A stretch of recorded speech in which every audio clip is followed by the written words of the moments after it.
Factores de la felicidad. En la Matrix mencioné cierta contradicción. Primero dije que la realización de nuestras actividades ha de hacerse meramente por deber, y más adelante mencioné que, para salir de la Matrix, también hay que divertirse, adoptar un papel en la vida por mero juego y jugarlo al 100. Tener un correcto y completo empleo de la acción creativa, obteniendo logros, metas y posesiones solo como consecuencia natural de la acción, no por deseo o con la intención de obtener una recompensa o placer. Desde ese punto, puede notarse una aparente contrariedad que deseo conciliar con el tema de la felicidad y su búsqueda, además de aunar o ampliar el tema de los propósitos como punto de encuentro con ella. Separando dos términos, felicidad y placer, puede resultar más entendible mi punto. Trabajar y vivir poniendo el placer como fin sería un autoengaño. Eso ya quedó explicado justamente en la Matrix. Pero la felicidad, si bien se manifiesta como placer, es más cercana a cierto sentido o cierto estilo de vida. Claro, la felicidad le da sentido a la existencia humana e incluso a la de otros seres vivos, y llamarla algo tan simple como estilo de vida es hacerla menos. La felicidad es lo único que le da sentido al vivir, puesto que desde la línea que divide el estar muerto, que es una nada, movimiento cero y pensamiento cero, del estar vivo, se puede subir hasta el júbilo o más, ¿cierto? Y en esa dirección y sentido, la felicidad está hacia arriba. Por otra parte, el placer no es malo, cuando es la consecuencia de las actividades coherentes. Recalcando, no ha de buscarse el mismo por sí mismo, como fin. Asimismo, en algún punto referí que el propósito da felicidad al cumplirse, casi como si éste fuera el detonador del sentido de la existencia. Pero luego encuentro que a veces se carece de uno o varios propósitos, como cuando se está deprimido, que al caso es el motivo que algunos meses atrás inició en mí el deseo de escribir este ensayo. Caí en depresión. Bueno, retomando, encontré que no era el propósito el que daba la felicidad, aunque éste se cumpliera. Al menos no la da por sí mismo. La actitud que uno decide tener es más importante y precede al propósito, porque la actitud es el cimiento de ellos, en calidad, cantidad y cualidad, y es el propósito, sensible y sentido, la causa de la felicidad. Pero antes está, sea dicho de nuevo, la actitud. Aunado a esto, hemos de no confundir agrado con actitud. La actitud hacia la vida no existe. Existe el agrado por la vida, o el desagrado. La actitud solo aplica en la creación de propósitos y en su cumplimiento. Esto es actitud, fuerza o empuje hacia el planteamiento de propósitos y su cumplimiento.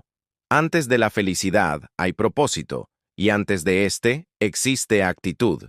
Pero esto aún me pareció sórdido. Conozco mucha gente que cumple muy bien su deber y que tiene una actitud impecable hacia el cumplimiento de sus metas y propósitos. Sobre todo los impuestos por su trabajo o su colegio, pero son sólidos, muertos, o lo menos, vacíos. Ahora creo que la actitud es precedida por el interés. Una excelsa actitud es impelida a la vez por un interés legítimo y cuerdo. Si lo que digo es así, el interés da el sentido de vivir, y no hay más que se pueda decir sobre la vida. Lo digo en sentido figurado. Así que ve y encuentra más cosas en las que interesarte, sin tomarlo demasiado en serio. Diviértete, juega. Por otra parte, y para bien o para mal, hay que considerar que el acto solo y llano de vivir implica un interés obligado por la necesidad de supervivencia. Este, posiblemente, causa el dilema entre las ganas de vivir y las de sucumbir que se debate en ciertos individuos.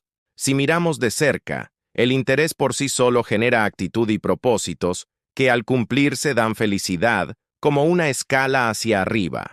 Pero siendo el acto de vivir una necesidad inmediata y no renunciable por sobrevivir, y por tal motivo, al verse impelido el ser hacia ese forzado interés, la vida puede empezar a ser, de vez en vez, otras más, otras menos, un peso. No hay escape ni de la vida ni de la muerte. Son dos estados absolutos, en lo que concierne al cuerpo, a menos que se piense en la peor salida, retirarse por completo.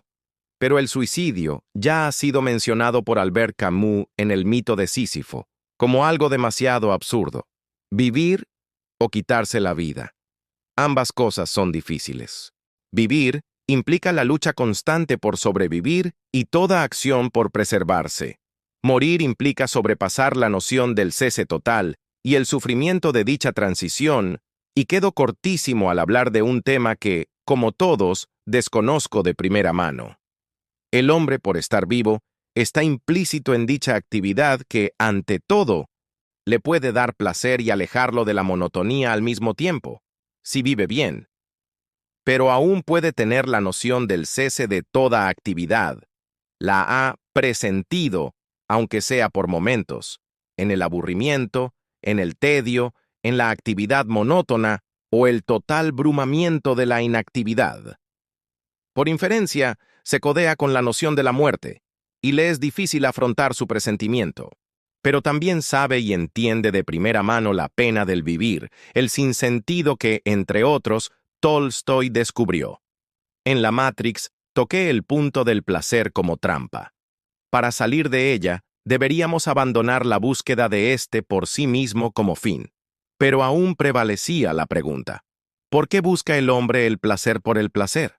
Según veo, ese no es el meollo del asunto, sino que vivimos procurándonos felicidad a través de él.